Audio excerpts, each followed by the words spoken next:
All right, it's time for us to get started. We do not have slides today because we're going to try to cover 9 chapters. And that is by design. I want you to know that. After today, assuming all things go as planned, and it never does, we'll then begin topical studies of the rest of this. And the reason for this, look in chapter 10 and verse 1. Chapter 10 and verse 1 that says, these are the Proverbs of Solomon. And so now there is a natural division that comes about. That does not deny that those things before chapter 9, I need to stand in the middle because of the video, I guess, okay? But the things before chapter 9 are not Proverbs of Solomon. But the first 9 chapters, though they are proverbial in nature, they're different. They're not really Proverbs. I mean, you'll see this once you get over to chapter 10. But it is an exaltation of encouragement to the person that Solomon calls my son. Remember last week how many times we looked at the word my son? In one set of notes, I've got the word my son is in the book of Proverbs 16 times. I've got the New King James, did a search in New King James. 23 times in the book of Proverbs, Solomon says, my son, my son, my son. And so here is a setting for this, and it's much, much larger than Solomon's son. Well, how much did his son regard what he said? I mean, you stop and think about it. Think of the wisdom of Solomon, and the first decision that Rehoboam made was whether to lower the taxes or increase the taxes so that the nation might be able to stay together. He listened to all the young people in the nation, and the nation divided. And the lack of wisdom from my son brought about the division between the northern kingdom and the southern kingdom. So that's why this is really, really important. Now, I do not know if your Bible has headings in it. The old King James does not have headings in the Bible. Sometimes at the start of a chapter, in the real old family Bibles, you had little in italicized words. You had those words that were there. You need to understand that the divisions that you have in the Bible are man-made, but they're not just randomly made. It's not just somebody says, looks like a good time to make a paragraph or something. It is an attempt by the translators as they've looked at this.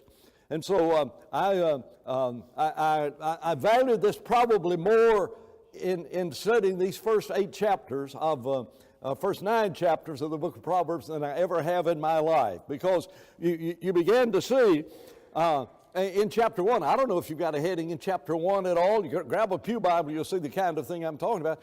It is the beginning of knowledge, and so it says the Proverbs of Solomon. And so this is why we know these first 9 chapters were from Solomon. But they're not proverbial in the nature of there being the poetical statement and repetition of concepts, both negative and positive, in the rest of Proverbs. And so in this beginning, he says to know wisdom and instruction, to perceive the words of understanding, to receive the instruction of wisdom, justice, judgment, and equity, to give prudence to the simple, to the young man knowledge and discretion. A wise man will inhere and increase learning, and a man of understanding will attain wide counsel. Understand a proverb and an enigma, the words of the wise and their riddles. What an introductory sentence. What are you writing about, Solomon? Here are the Proverbs. Here's what they'll do for you. And they will make you be able to accomplish things in this life that you never, ever would have accomplished. And so what I encourage you to do as we study the book of Proverbs, when you find that Proverbs, it just, hits you right between the eyes. You remember that old TV commercial, wow, I could have had a V8 with, you understand what I'm talking? When you read one of those Proverbs and it smacks you right in your nose and you think, whoa, I got a lot of work to do. That's the one you need to underline. Because Solomon says, this is what it'll do for you. And so I think it is interesting, having given this preamble through those first 6 verses, look what he says in verse 7. The fear of the Lord is the beginning of knowledge, but fools despise wisdom and information. There it is. Where does it all start? The fear of the Lord is where it begins. I hope I'll be able to find the verse over in chapter 9. Keep your finger here. We'll be right back here in a moment. But look in chapter 9 before we get to chapter 10 where it says the Proverbs of Solomon, and then you really get into the Proverbs. Look in chapter 9, verse 10. The fear of the Lord is the beginning of wisdom, and in knowledge of the Holy One is understanding. So there are bookends to these 9 chapters, and both of them say, here it is. If you want to have wisdom, if you want to have knowledge, here is the most fundamental place to begin. What on earth does that tell you about rearing your children? I mean, those of you who have small children, what is the most important thing to give to them? What lesson do they need to understand? And that is the awesomeness of God. It's not just terror, though we ought to respect God in that sense, but it is an understanding that there is a respect for God and a respect for His awesomeness and His power and every aspect of the attribute, so that whenever we think about God, our heart just says, wow. And that's why when that verse hits you right in the face, you know why that hits you? It's because you fear the Lord. It is because here is a proverb that God has given you to help you change your life. You want to change your life, you just want to read Proverbs. So there's a total difference in doing these things. And so he says, and he starts for the first time in verse 6, my son, hear the instruction of your father, and do not forsake the law of your mother. So he's talking to his son, trying to help his son understand that these things, these proverbs that are in this book, and these early verses, these early chapters do have proverbs in it, but the rest, we get to chapter 10, and it's just one proverb after another, for almost till you get to the very end of the book. One proverb after another. And so he says, here is what I want you to do. I want you to listen to these things. Look in chapter 3. We'll be back here in chapter 1 in just a moment. But he says, verse 3, let not mercy and truth forsake you. Bind them around your necks. Write them on the tablets of your heart, and go find favor and high esteem in the sight of God. Isn't that amazing? What are we supposed to do with Proverbs? Well, you got the preamble. Here's the purpose of it. It is to do all of these things, and that's what we read in that opening paragraph. And then he says, now when you get them, you bind them. How do you bind them? You get the strongest rope that you can get. I mean, you get the strongest thing you can get, and then you put super glue all over that rope. That's what you got to do with that proverb. Those things that impact your life, you think, well, I'm just not like that at all. Then you're not wise, and you don't have understanding. And mark it down, you're going to mess your life up. You're absolutely going to mess your life up. Now, in this opening section, he's going to say, now, if you act with wisdom, you are going to prosper in this world. And so that's sort of the design. Look in chapter 6. In chapter 6, verse 21, I think it is, yes. It starts in verse 20. My son, keep your father's command, and do not forsake the law of your mother. Bind them continually upon your heart. Tie them around your neck. And then, do you ever remember years ago, any of you grow up in the church hearing that pray, guide, guard, and direct us till that was right before you said in the name of Jesus. When I was growing up in the church, right as you got to the end of the prayer, Lord, guide, guard, and direct us. And I thought, what does that mean? I mean, I said it, until I thought, what am I saying? Guide, guard, and direct us. I believe this is the biblical application of a prayer that was prayed all the time. I mean, it was just we say common things in prayers, be with us all until our next appointed assembly. I mean, we have that terminology, and so guide, guard, and direct us as we leave. What does that mean? Well, here is what it is, and think about this in relationship to Proverbs, and think about this in relationship to God. My son, keep your father's command, and do not forsake the law of your mother. Bind them continually upon your neck. tie them around, upon your heart, tie them around your neck. When you roam, they will lead you.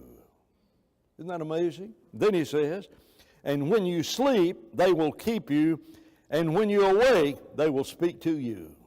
For the commandment is a lamp and a light. Does that sound like David? Wonder where Solomon learned that thy word is a lamp unto my feet and a light unto my path. That's what David wrote. And so now here's Solomon talking to the next generation, talking to David's grandson, and he says, these things that you've learned, you bind them. You bind them upon your heart. You tie them around your neck. And when you go, they will lead you. Isn't that amazing? Did you say they used to write? Yes. And a great question. They did it even different from that, but yes. Whenever they read Deuteronomy chapter 6, they shall be as frontlets between your eyes. And we don't have any idea. I remember in one Bible class years ago, and I went to Christian schools, and it's amazing what you learn at Christian schools because people read something, and I remember in a Bible class some student read, they shall be as front legs between your eyes, you know. Well, a frontlet was a little pouch where they wrote the scriptures. And they would write the scriptures, and they would put a headband on, but right in the middle of it, they would have a place to put these scriptures.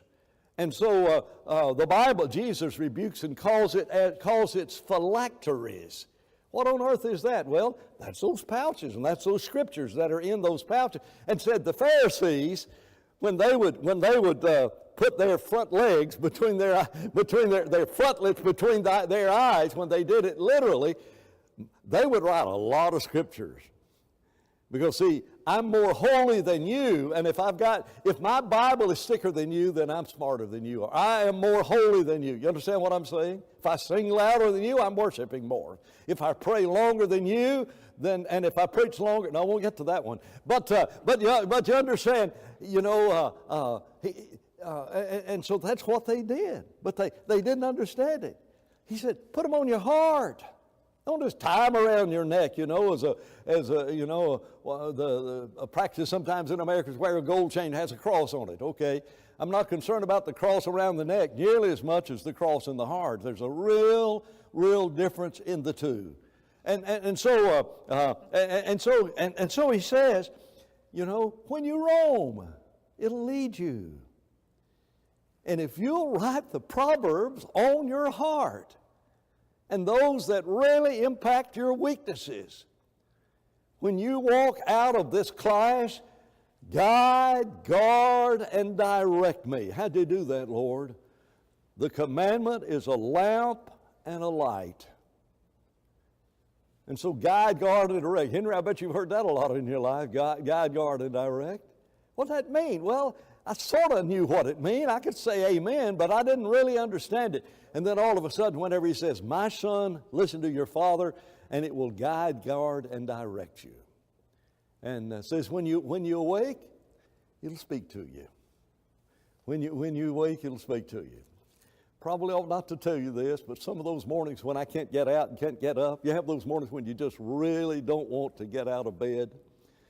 You know what I say to myself? Well, I say there's one in here, a little sleep, a little slumber, a little fold in the hands going to bring ruin to your life. That's one of the Proverbs that's here. But the things that makes my feet hit the floor is, seek ye first the kingdom of God. Isn't that amazing? I mean, I got to get up. I've got to study the Bible. I've got to serve the Lord. And so if you really want to know, when I'm having one of those days, I just think I'm just going to do nothing today. But I really need to work on this. I really need to work on that. And you can make whatever application you want to make to your life. I make it because of my, need to be involved in the Word of God and understand. The thing that gets me out of the bed is that proverb, seek ye first the kingdom of heaven. That's not a proverb, but it's one of those, it's guide, guarding, and directing me. And so when you read Proverbs about how to treat your wife, isn't that amazing? You need to write that on your heart. You need to bind it. You need to, to bind it on your heart. You need to tie it around your neck. And when you go, it will guide. And when you wake up in the morning, it's going to speak to you. Why? Because that's where your heart is. As a man thinks in his heart, as a man thinks in his heart, so is he. Look back to chapter 1. We didn't get to verse 10. My son, if sinners entice you, do not consent. That's a pretty good statement to be able to teach your children, principle to live by. You know, I heard one father say, and I repeated it, if you ever say to me, well, Dad, everybody's doing it, then the answer is no. I don't want to hear that argument, you know. Everybody's doing this. Well, I think I've got some verses in there about the majority and the Broadway and things of that nature. But that was just, I talked last week about homilies being a sermon and what your mother says right before you leave the house. Somebody has coined a phrase called a momily. Well, here's a popily. If in discussing about whether you ought to be allowed to do this, everybody's going and everybody's doing it, the answer is no. Don't make that argument to me. It carries absolutely no weight with me. Why? Because of what Proverbs says. If they say, come with us, and he says, if they say, come with us, let us lie in wait to shed blood. Let us lurk secretly for the innocent without cause. Let us swallow them up alive like Sheol and Sheol and whole, and like those who go to the pit. We shall find all kinds of precious possessions. If you'll just come with us, we're going to really, really have fun. You're going to prosper. You're going to experience things that you've never experienced. And opening paragraph, first time, second time he says, my son, he says, well, you've got to learn to fear the Lord. And here's what you need to learn, and that is, whenever they're saying, do this, look against the verse 15, my son, do not walk in their ways, keep your foot from their path, for their feet are run to evil, and they make haste to shed blood. Surely in vain the net is spread in the sight of any bird. You got to understand that. And so we don't have time to look at all 9 chapters. I'm not going to be able to do that. What I want you to do is sometimes read a paragraph from Proverbs. Use these headings that are there. And when you get to the end of this, you know, the heading I've got between verse 7 and verse 8, shun evil counsel. That's pretty good, isn't it? That's a pretty good heading for what we've read about. And so then the next heading I've got is in verse 20, wisdom's call. The call of wisdom. And so now he's setting the tone and the place for Proverbs, because the fear of the Lord is the beginning of wisdom, is the beginning of understanding, and wisdom shouts out, here is what I will do for you. She raises her voice in the open square. She cries out in the chief concourses at the opening of the gates of the city. She speaks her words. How long, you simple ones, will you love simplicity? Did you ever say to your kids, how could you be so stupid? I don't know if you got to that level. You probably didn't have kids like that, you know. But you ever say it watching television? How on earth can anybody make such a stupid statement? I'll tell you exactly how. The fear of the Lord is not in them. And they have not heard wisdom's cry. Scorners delight in their scorning, and fools hate knowledge. Turn at my rebuke. Surely I will pour out my spirit on you. I will make my words known to you, because I have called and you have refused. Wisdom's calling. What's happened? If I refuse the call, if that proverb hits me square in the face, or you think, boy, that's a lesson I need to teach to my children. That's something that is really important. That's a sermon idea.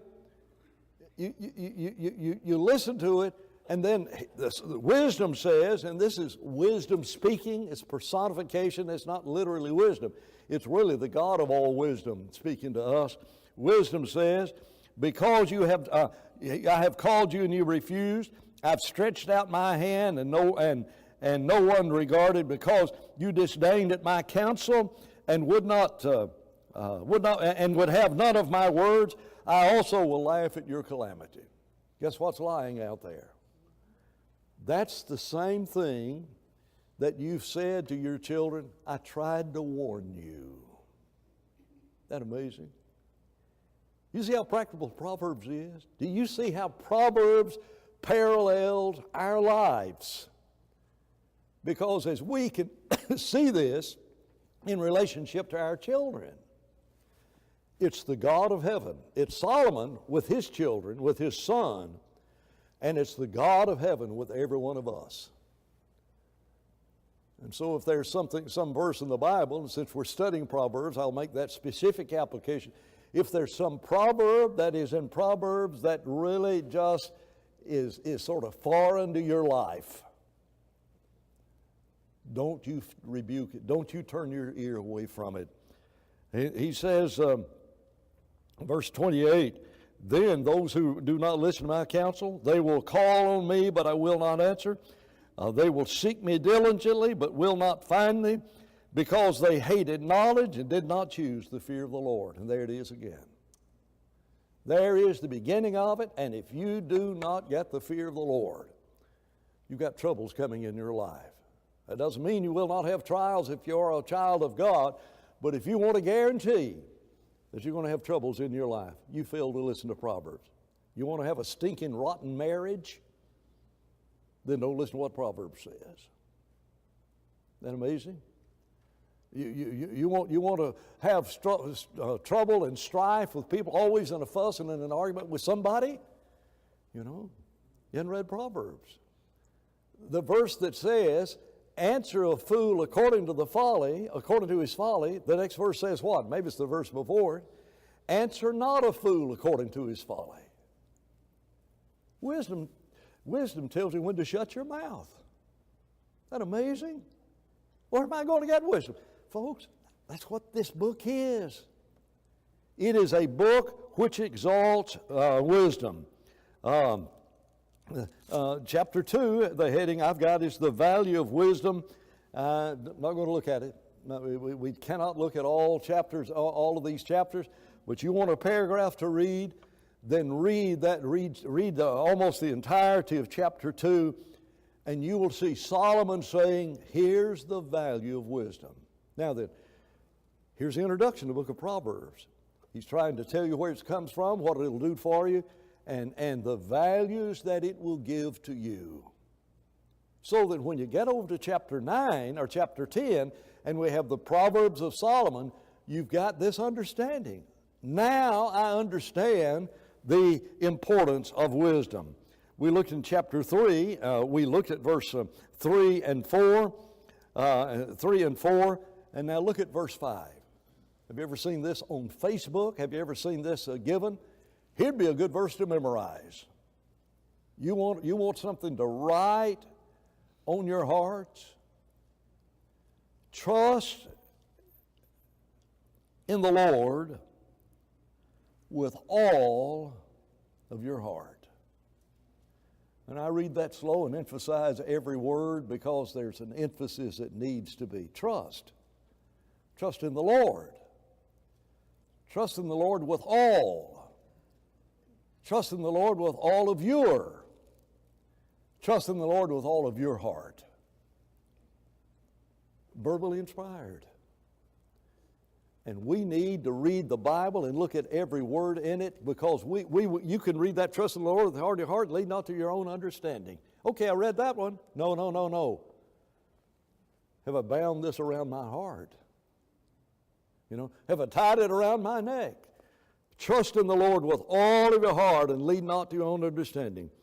In all of your ways acknowledge Him, and He shall direct your paths. It's rather interesting. The marginal reading I've got on the word direct, I think, is to make smooth, to make straight. I don't know which way I ought to go. I really don't know which way I ought to go. It's a crooked road. Here it is. He'll make your path straight. And this is not the straight of straight is the way. Narrow is the gate and straight is the way. That's spelled differently. It's a different kind of straight. That means difficult. This means here's the road and it's straight.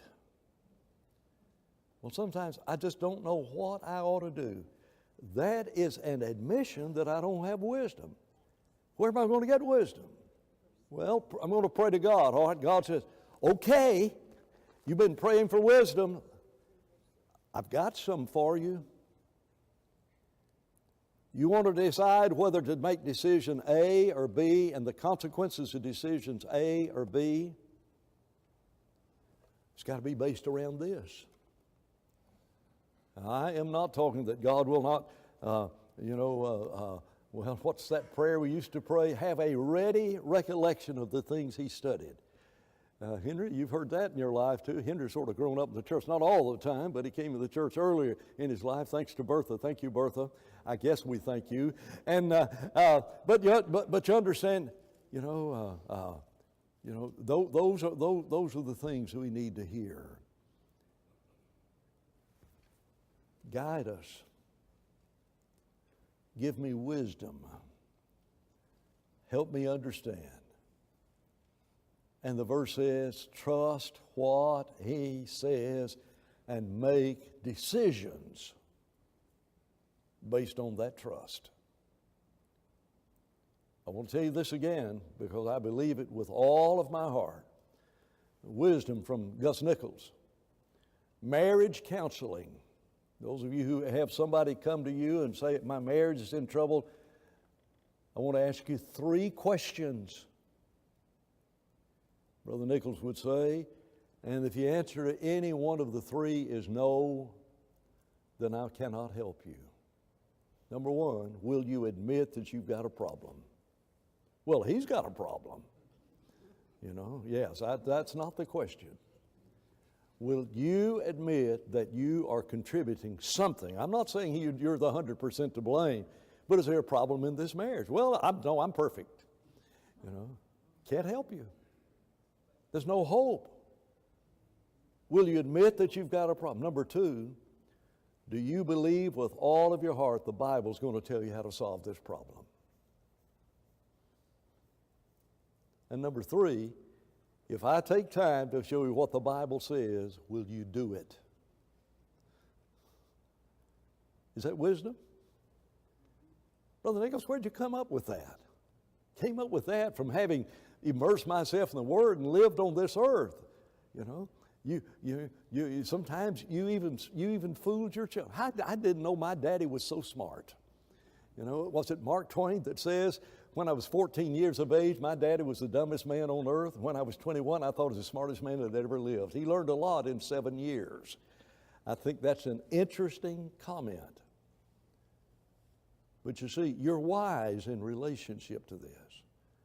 And then instead of saying to your children, well, I told you so, whenever they've done wrong, you need to, whenever they've done right, then they followed and they did not go with other people and they got into trouble, you need to sit down, not arrogantly, but just to say, let me tell you where that came from.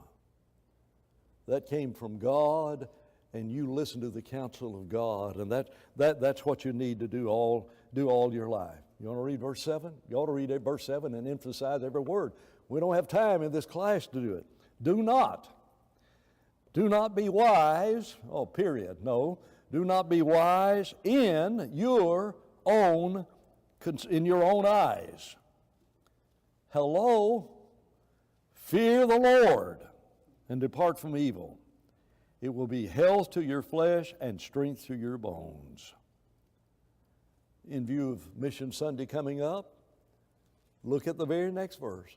Honor the Lord with your possessions. That's interesting. We oftentimes do not see the giving that we do in helping others and the giving that we do in helping evangelize the world as bringing honor to God. That's why last Sunday we kept saying over and over again, it's not what Palm Beach Lakes has done, it is what God has done, and we have honored the Lord. But get back to the text. He says, do not be wise in your own conceit. Does the old King James have the word conceit there? Why do I have that? Be not wise in your own eyes. Does it have the word eyes there? There's some verse, and maybe I made it up, but be not wise in your own conceit. That may just be application that I've thought of this and substituted in my mind that word. And so if it's not in the Bible, don't believe it. Just put Dan underneath it instead of God underneath it.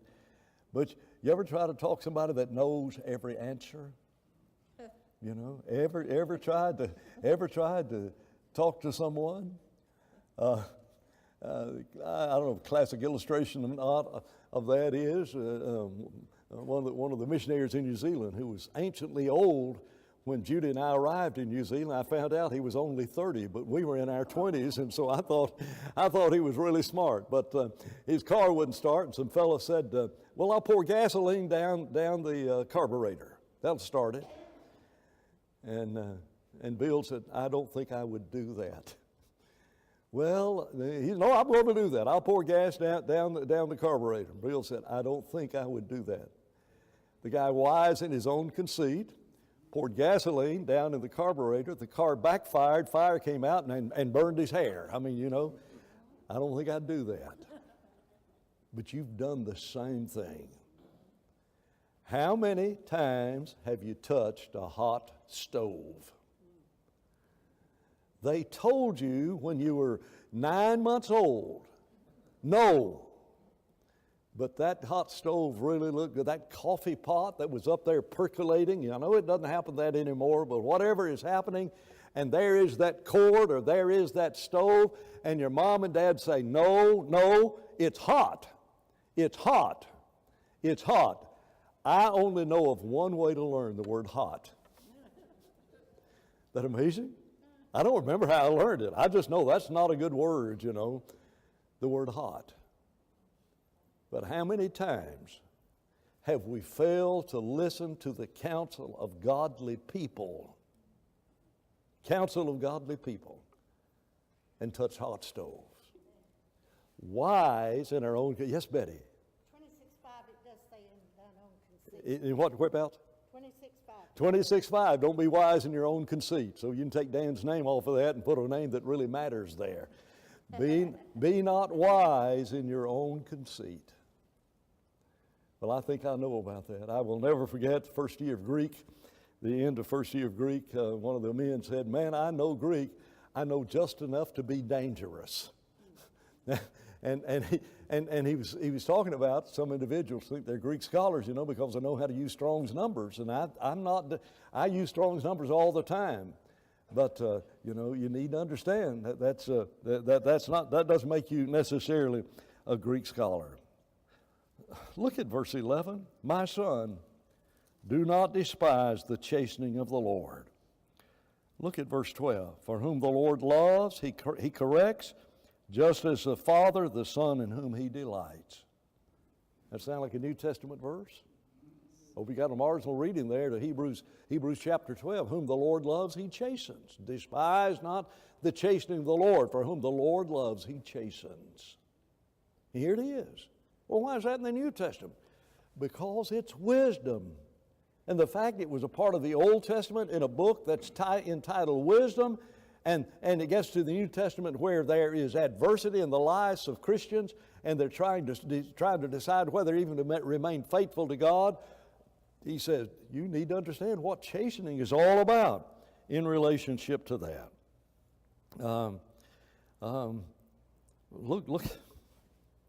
Look at my watch. Chapter 4. "Hear, my children, the instruction of the Father, and give attention to understanding. For I give you good doctrine, do not forsake my law." Let that be God talking to you. When you read Proverbs, it's the Almighty God through an earthly father named Solomon talking to his earthly son, at least, the one whose names we know is Rehoboam, but it's the God of heaven talking to us. And he says, he says, hear my instructions.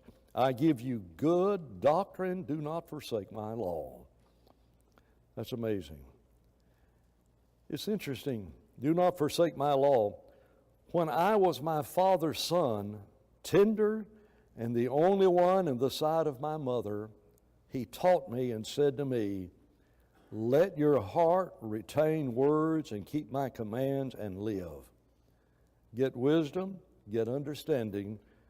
Do not forget nor turn away. If this is Solomon, guess who his mama is? It's Bathsheba.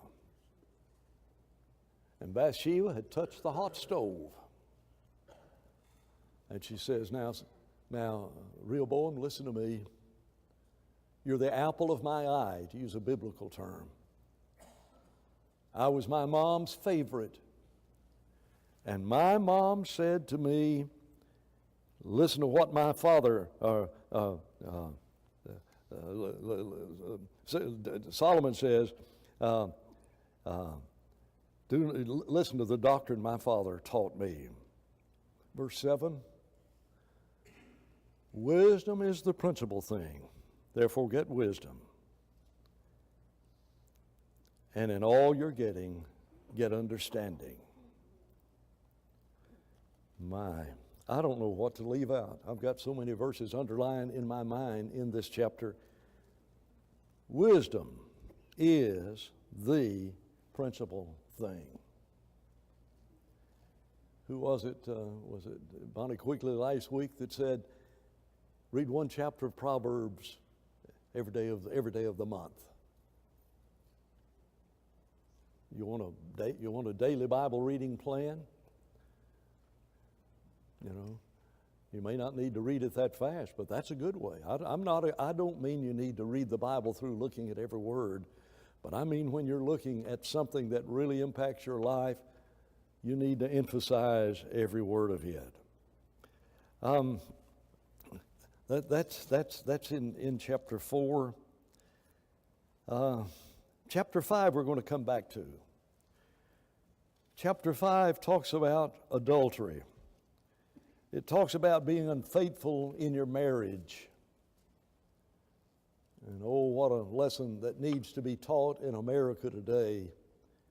And chapter 5 and chapter 7 are chapters that we're going to look at in detail. But if you're a wise father, you can sit down and read this and talk to your children about it. Brother Camp, one of the other preachers who really had an impact in my life, said, when I'm dealing with my children, especially where there's been a disagreement between me and him, I'd say, would you like to know what God says about this? Let's have a Bible study. And so we'd sit down, we'd study the Bible about the very question that he'd ask me about, can I do this, can I do that? And in that class I was in, somebody says, well, suppose he doesn't agree with you when you get to the end. He'd said, we'd have another Bible study. I love that concept. But isn't that amazing? What a great thing that needs to be talked about in fidelity, in marriage, and we'll spend in fact, we'll probably spend maybe one whole day, and it may be next week, looking at chapters 5 and 7. Didn't Solomon have 1,000 wives? What? He had 1,000 wives? That's what I heard him possibly say something about adultery. You what? He had over 1,000 wives. How could he talk about I know that. He's telling his son, don't be like me. Listen And to me. Helen's just shaking her head in amazement. Solomon had all these wives, didn't listen to a word he said. Guess what? He didn't listen to his mama. Isn't that amazing? And he didn't listen to his daddy, who spoke by the inspiration of God. He was not wise. And look at what happened in his life. In his old years, those women turned away his face from the Lord. Have you ever seen a widow marry and the second husband she has, or a widower marry and the second wife he has draws that person away from God? It happens. It happens. And a part of it is just because, he's going to say, it's the pitfall of death. Take you down to Sheol, which perhaps in that indication is an indication of hell. In chapter 6, This is one I had to memorize at Athens Bible School, in 6th or 7th grade. Chapter 6, verse 6. Go to the ant, you sluggard, consider her ways and be wise. Isn't that amazing? Behold, look at the birds. Okay, when you're lying down on the ground, when that ant has come into your kitchen, and all of a sudden he's running back home to tell everybody else, and now you've got an army of ants. You have no idea whether, exterminator, I don't know where they came from. Go to the ant, your sluggard, consider her ways and be wise, which having no captain, no overseer, or no ruler, provides her supplies for the summer and gathers her food in the harvest. How long will you sleep? Will you slumber, O sluggard? When will you arise from your sleep? And then I had to memorize this verse at Athens. A little sleep, a little slumber, a little folding of the hands to sleep, so shall poverty come on you like a prowler, and your need like an armed man. Isn't that amazing? Isn't that amazing? Well, I've got a clock here that's ringing. That must mean it's time to stop. Must mean it's time to stop. Oh, hush. It's supposed to turn. Well, if I turn it upside down, it's not supposed to ring. Okay. Look at 7:24. After talking about adultery again, listen to me, my children. Pay attention to my words of my mouth. Look in chapter 8. We've got to finish. We got 2 minutes according to that bell. Now, therefore, listen. Verse 32. Listen to me, my children. For blessed are those who keep my ways. Hear instructions and be wise, and do not disdain it. And I guess we'll end by looking at verse 10, the last words of chapter 9 before you get to the Proverbs of Solomon. The fear of the Lord is beginning of wisdom, and the knowledge of the Holy One is understanding.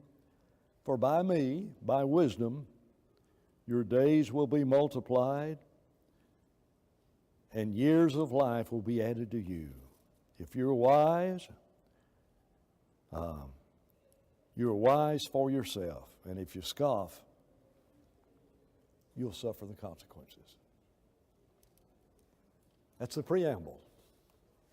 And that's how we're going to cover 31 chapters. We covered 9 chapters in one day. We only have 3 more class meetings. No, I'm teasing. We've got 7 more class meetings to cover the book of Proverbs, and we're going to do it topically. You are dismissed. Thank you so much.